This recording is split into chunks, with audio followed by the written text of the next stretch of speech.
Bien, vous êtes candidat EDS pour les législatives du 6 mars. Alors, est-ce que vous pouvez vous présenter? Je suis Badé Benjamin. Oui. Je suis originaire d'Issia. Je suis, politiquement parlant, secrétaire national chargé de la jeunesse du Haut-Sassandra, qui couvre le département d'Issia, le département de Daloa, le département de Zoukoubé et le département de Vavois. Alors, le choix de votre candidature, est-ce que vous pouvez nous dire comment il s'est opéré? Le choix de la candidature, c'est que la direction du Front populaire ivoirien, dirigée par le camarade Assoadou, dont il est le secrétaire général, avec à sa tête le président Laurent Gbagbo, lorsque le gouvernement a décidé d'organiser les élections législatives et ils ont fait un communiqué concernant les dépôts de dossiers. Et en cela, que la direction du Front populaire ivoirien, dirigée par le camarade Assoadou, a demandé à tous les candidats à la candidature d'acheminer leur candidature vers la direction afin d'opérer un choix.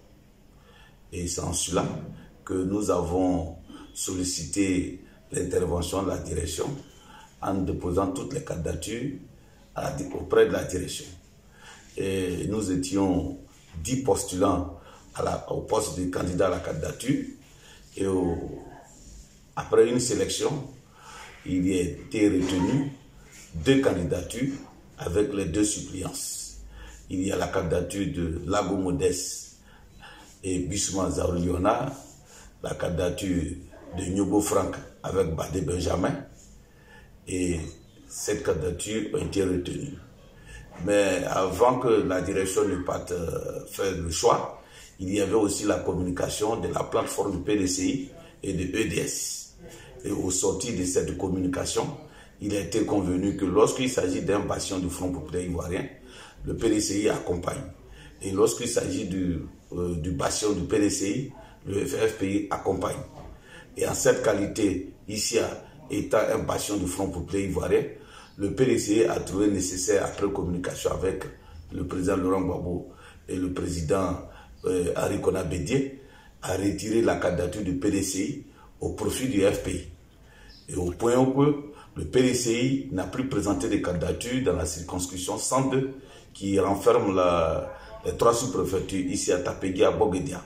D'accord. Est-ce qu'à ce jour, votre circonscription enregistre combien de candidatures? Notre circonscription enregistre, si j'ai une bonne mémoire, 7 candidatures, c'est-à-dire 7 listes.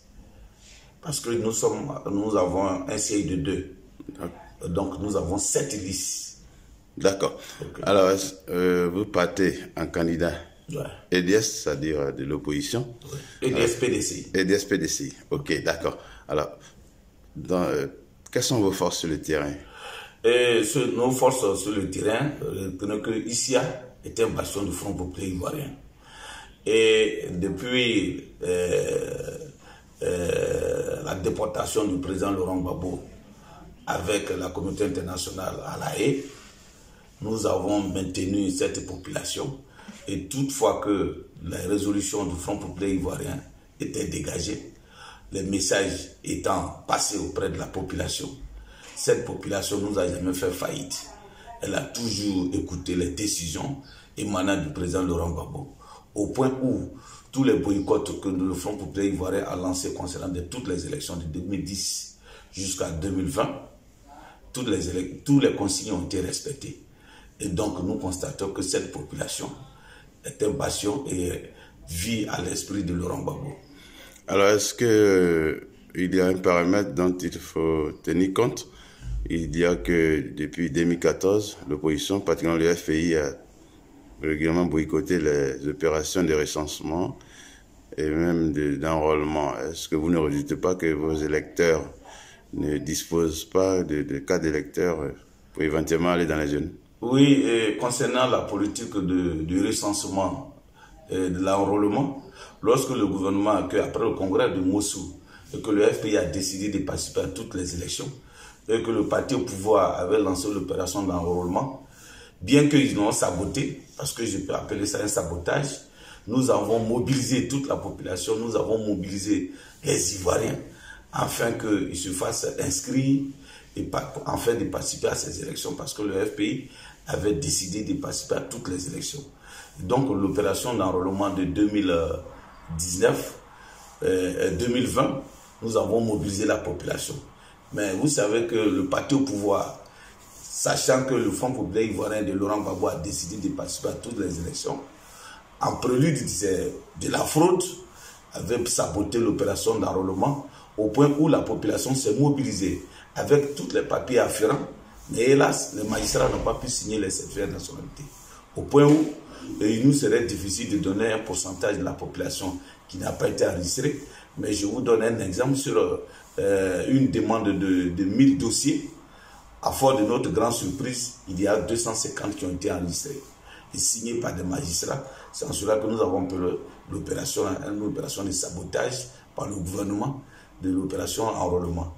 Mais est-ce que ce n'est pas une source d'inquiétude pour vous? C'est une source d'inquiétude, mais comme nous avons décidé de partir à ces élections, notre inquiétude c'est concernant les nouveaux majeurs. Les nouveaux majeurs qui n'ont pas pu faire leur enrôlement, parce qu'aujourd'hui nous basons toujours sur la base de 2010. Donc si on tient compte en dehors des morts, mais de 2010 jusqu'à ceux qui ont participé aux élections de 2010, cet effectif, nous sommes communément, constamment en contact avec cette population. En leur parlant toujours du Front populaire ivoirien, en leur parlant de la politique de Laurent Gbagbo, en leur parlant de la Côte d'Ivoire et comment sauver la Côte d'Ivoire. Alors, face à votre principal adversaire, c'est-à-dire celui du pouvoir, du RDP, alors, vous ne redoutez pas quelque chose? Le RHDP, comme ils ont tendance à le dire, qu'ils sont majoritaires, alors qu'ils sont à des postes de responsabilité politique, par défaut. Parce que le FPI est un bastion, le FPI ne participe pas plus aux élections. Depuis 2010, il fallait occuper juste un poste et non le terrain. Et c'est ce qui a été le cas du RHDP. Mais nous avons la confiance. Et nous connaissons le peuple, et le peuple nous connaît, et nous avons la conscience tranquille que le FPI, ici, est un bastion de Laurent Gbagbo. Et alors, nous allons le prouver au soir du 6 mars 2021. D'accord, donc au soir du 6 mars 2021, quel sera le pronostic selon vous? Le pronostic, nous allons arracher, comme le RHDP même le dit, arracher le tabouret de Laurent Gbagbo de leurs mains. Parce qu'ils ne sont pas les dépositaires de ce tabouret. Parce qu'ici, est une zone forestière, tout ce qui est bois, tout ce qui est instrument, tout ce qui est élément vital appartient à Laurent Gbagbo. Est-ce que vous ne redoutez pas des cas de conflit, même si tel que cela n'est pas le souhait, puisque au précédent des élections, elles étaient très souvent émaillées de conflits?